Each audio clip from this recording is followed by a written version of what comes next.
आफ्नो लागि बरु टाइम छुटाउँदिन होला साथीहरू रेस्ट गर्नको लागि, तर भिडियो बनाउनको लागि भने चाहिँ मैले चाहिँ जसरी पनि टाइमलाई म्यानेज गरेकै हुन्छु।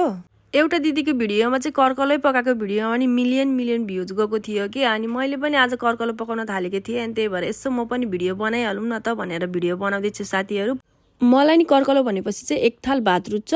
मैले चाहिँ कर्कलोलाई थोरै पानी हालेँ, त्यसपछि बेसार नुन हालेर कर्कलोलाई मजाले सिटी लगाइदिएकी छु, अनि त्यसपछि यसरी पकाउँछु साथीहरू। अनि कर्कलोमा चाहिने सम्पूर्ण सामानहरू यसरी रेडी गरेपछि लसुन प्याज खुर्सानी मजाले फुराउँछु, अनि त्यसमा टमाटर पनि हालिदिएर मजाले यसलाई ग्रेभी जस्तो बनाइदिएँ साथीहरू। मजाले यो पाकिसकेपछि चाहिँ थोरै बेसार थोरै नुन हालेँ। अघि मैले 4-5 सिटी लाएर झिकेको कर्कलोलाई चाहिँ यसरी मैले खनाएँ, तर पानी अलि सुकेको रहेनछ, अनि पानी नसुकेको कारणले मैले चाहिँ यसलाई मजाले छोपेर अनि फेरि पकाउँदैछु। त्यसपछि चाहिँ मैले थोरै कागती निचारेर मजाले कागती हाल्दै, कागती हालेपछि चाहिँ यसको स्वादै बेग्लै हुन्छ कि।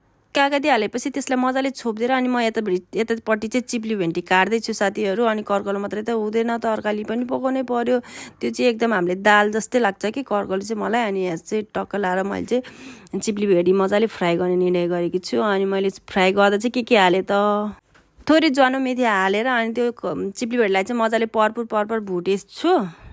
फेरि कतिले चिप्ली भेन्डी मात्रै मिठो हुन्छ र भनेर सोध्नु होला, मैले चाहिँ यसरी नै पकाउँछु कि आलु नमिसाइकन कहिले, तर एकदम मिठो भइरहेको थियो। लगभग मेरो चिप्ली भेन्डी नि पाक्यो। अनि अघि चाहिँ मैले यो पकाएर राखेको कर्कलोलाई मजाले खुडेछु, अनि चिसो भएपछि खुडेपछि चाहिँ खासै कोकाउँदैन नि त। अनि मेरो चिप्ली भेन्डी पनि यता पाकिसकेको छ।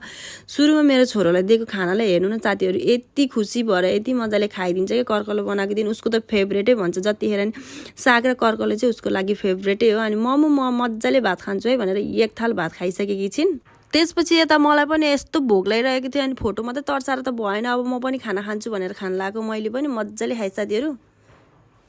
जे काम गर्दा पनि क्यामेरा तेर्साइहाल्यो भने चाहिँ हामीलाई दुःख हुँदैन के भिडियो बनाउन पनि साथीहरू। अलिकति दुःख भनेको एडिट गर्दा हुने हो, त्यही पनि आजभोलि बिस्तारै ग्रो हुँदै गएको छ। हजुरहरूलाई चाहिँ मेरो भिडियो कस्तो लाग्छ, मन परेदेखि एउटा लाइक अनि एउटा कमेन्ट चाहिँ पक्कै पनि छोड्नुहुन्छ भने आशा राख्दै thank you for watching. Okay bye साथीहरू, गुड नाइट।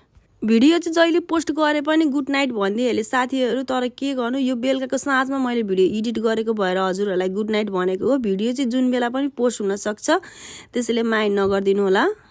आमा छोरी भएर मजाले खानासाना खाइसकेपछि चाहिँ अब चाहिँ हामी हजुरहरूको माझबाट छुटिन चाहन्छौँ। Okay by.